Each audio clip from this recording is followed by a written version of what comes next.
People have told me I'm not consistent with my dressing, and it confuses them. So is it a problem with me or with them? I tested this also one time. I think some of you know this.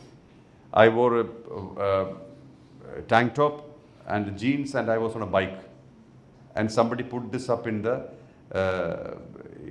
meditation hall. So some people came, not here, I think Kazakhstan or someplace. They came and said, "Who's this man?" I said, "That's the same guy." I said, "This is him?" "Oh yeah, I have enough of meditations. Thank you." They left. No more meditation. In Serbia it happened. Somebody did not interview me, isn't it? Because they saw the bandana and the glasses and said, yeah. Qatar, earlier when we were. And Qatar, yeah. I said, I saw the picture. So the thing is, what you connect to is what the eyes see. This is human method. You can't blame anybody. That's exactly why I always feel I give the variety. So if somebody says you should not connect to him, let them go away. Because the thing is that they are not ready. It's not to harm anybody. I'll tell you a story of Lord Krishna. I've told this before, but in this context, very important. One day, Lord Krishna gets ready very fast. Very fast. He gets up in the morning and he's ready in no time.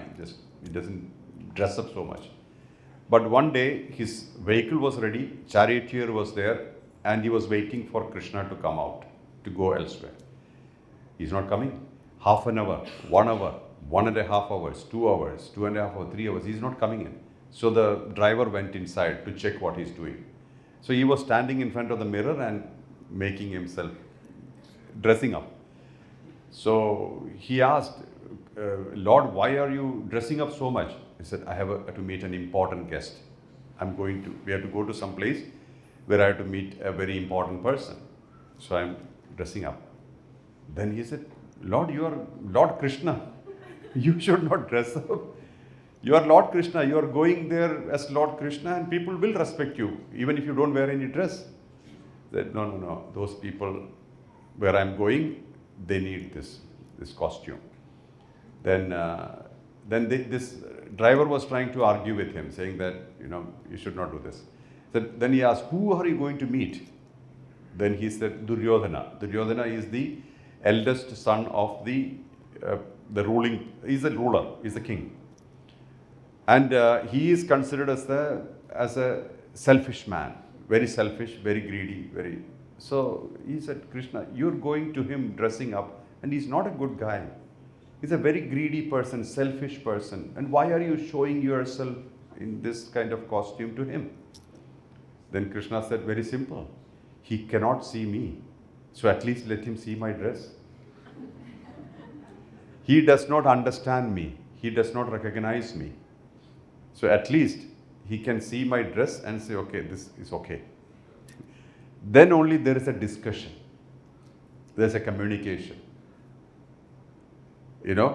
So this is exactly the nature of the society, right?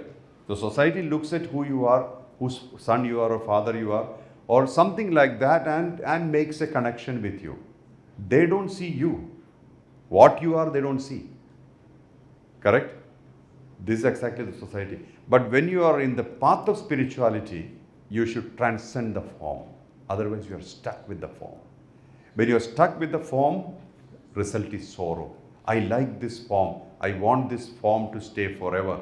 It's not possible. Mohanji will die. I will die. I leave this body. That's not possible. So what is important? Use this form and connect to the consciousness beyond the form, which will not die. Jesus' consciousness still exists. The consciousness called Jesus still exists. The man left, but the material, the real thing has not gone. Krishna consciousness still exists. Buddha consciousness still exists. But the person we call as Buddha is not there.